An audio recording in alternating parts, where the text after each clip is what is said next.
working really, really well.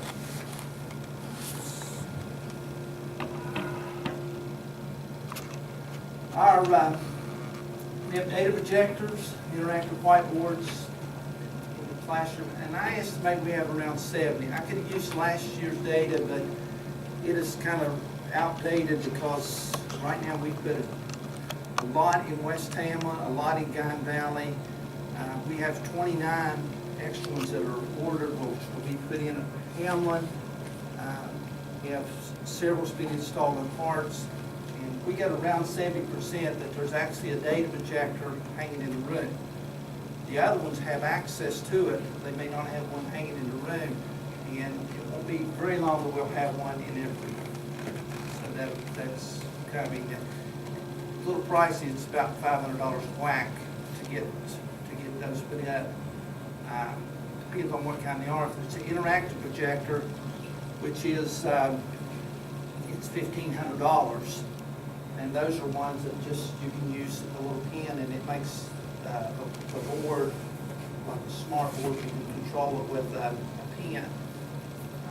It's a little bit more. It costs high school and hard school costs an extra $100 just to be able to put the stuff on the wall, because we can't put them up the way that we do the other schools.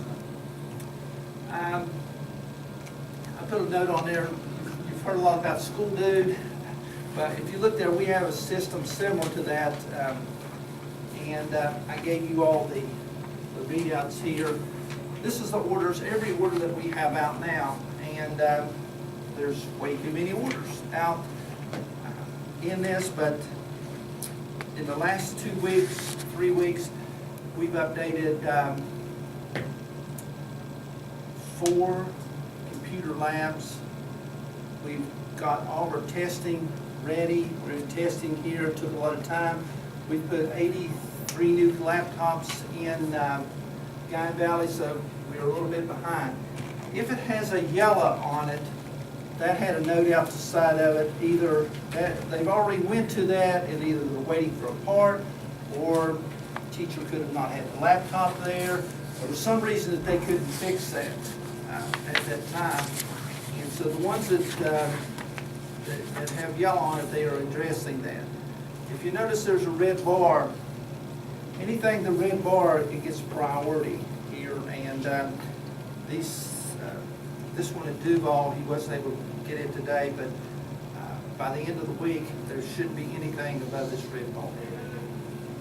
So we have something similar to get. We keep track of all of our work orders. We had, during this time, they probably took care of 40 or so. Some of them takes a little while to do.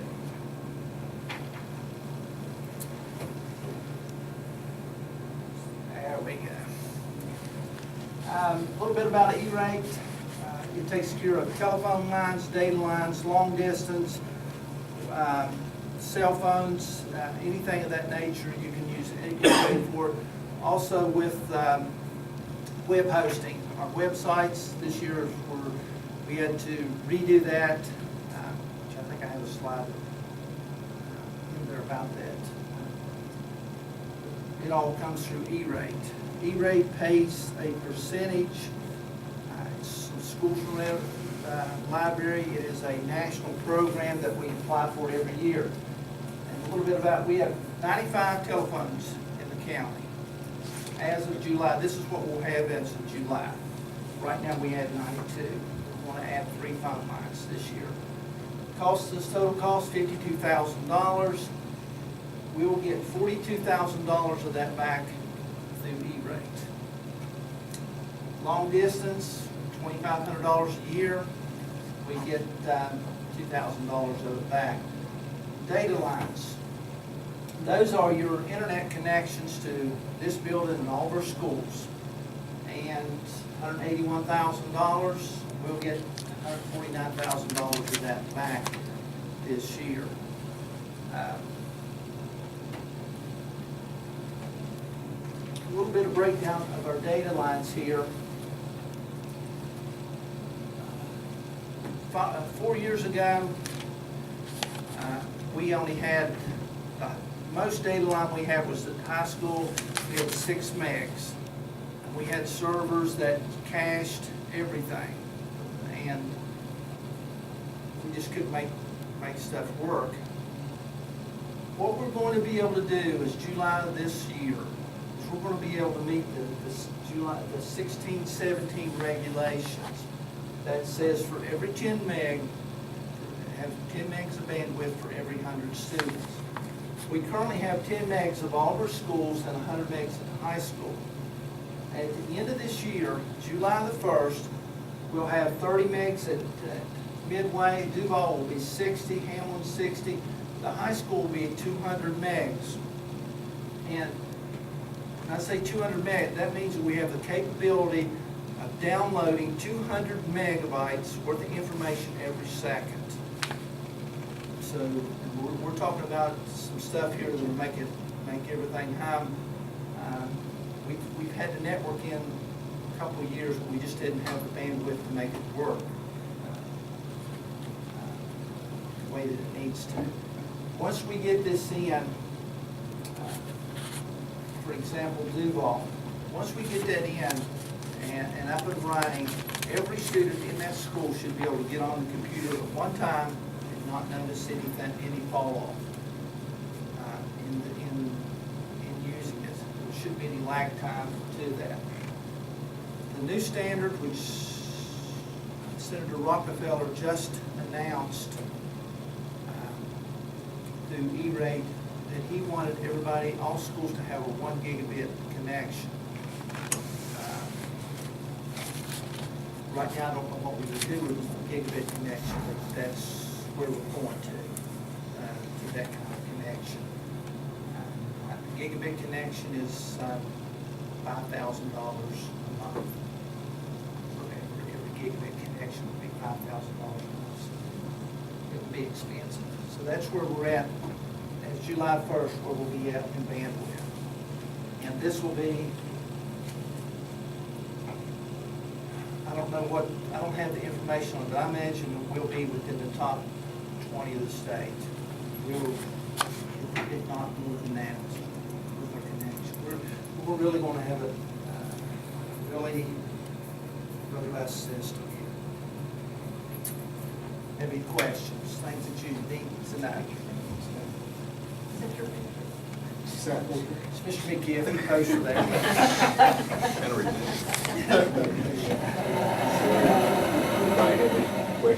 Any questions there? Kind of soared over my head a little bit here, but I am going to kind of answer one or two questions. Now, what Senator Rockefeller proposed there, was that $5,000 for every school in additional cost? That was $5,000. He said he perceived, wants to have a gigabit connection to every school. Right. A gigabit connection currently costs us $5,000 a month. Well, what I'm saying, is that every school or countywide? Every school. He wants every school to have a gigabit Well, but connection. is $5,000 per school or for Lincoln County? Per school per month. Okay. I thought So it would so. be $45,000 a month. But we would get That's what I thought you were 80% saying. of that back. So, but even at that, you run into quite a bit of money. But that's several years down the road. We'll be good. We'll be good at least till 2018. We'll meet West Virginia standards. We'll be way early. Danny, on this repair system here, you said we did these repairs. Who actually goes and performs the repair? Dane and Sean. Okay. Dane and Sean, those are the TSSs that we have, and they're the ones that does this repairs. They're the ones that we wouldn't be this far along if we hadn't had them in the last few years. We're just now getting to the place where we're starting to use the system. We have the ability, if you put a work order that your computer's doing something, you turn your computer on, it goes in, and then if they are at West Hamlin, they can remote into that particular computer at Harts, take control of it and fix it, and not have to physically go to Harts. That's where we're at. In lab, when they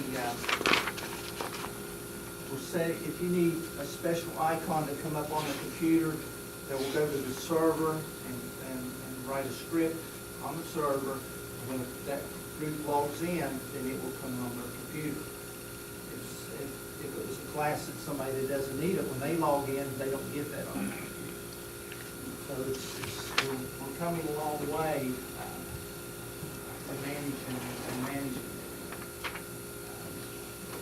Yeah, your first statement here, all schools are set up, domains allow us to control the computers from the server. Okay, that doesn't include other computers that the county has, like laptop computers. Like Yes. that. Does it include those? Includes everything.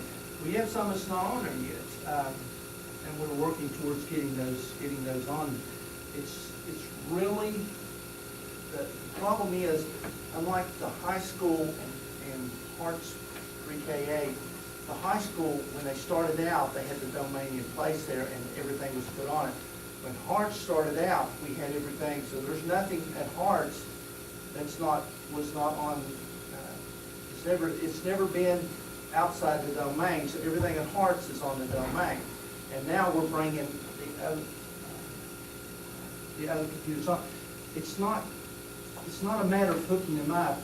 We have to go in, every computer has to be renamed to a name that makes sense so that they can go and find. For example, the computer may have been computer 2532.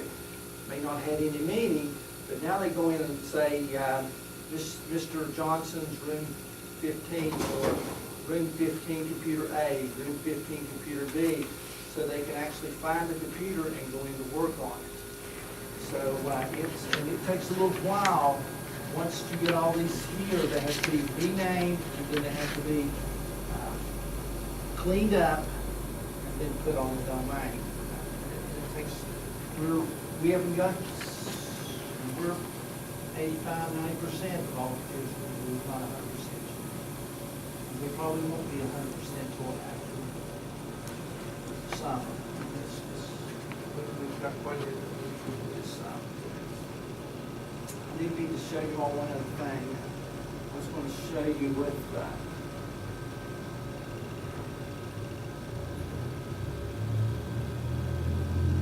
on the high school here, we're talking about, and I agree, finding the courses at the high school, and I agree that it actually should have been under academics. It's not. It's under school resources here. If you go up to the course catalog, and this will give you a list of every course that the school has to offer. And it has an index first here that you can see. There's are all of your career and technical programs. It not only has, if you go down in it, it tells you what each one of those are, you get the course number, and a little synopsis about each one of those. But that's where that you find it. But I agree that it should have been under academics. And we'll see if we can get that changed. Is the administrative staff, is it updated? Yes, I believe so. Well, it is on the county site, and I'm not sure about it on their site. Try their site was set.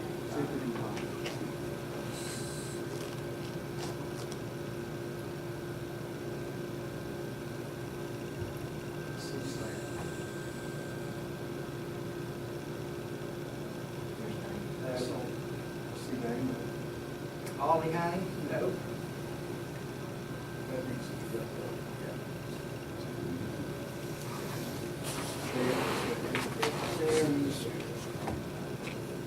What's this? Jonathan Davis. Dawn's not there, So she's the only one.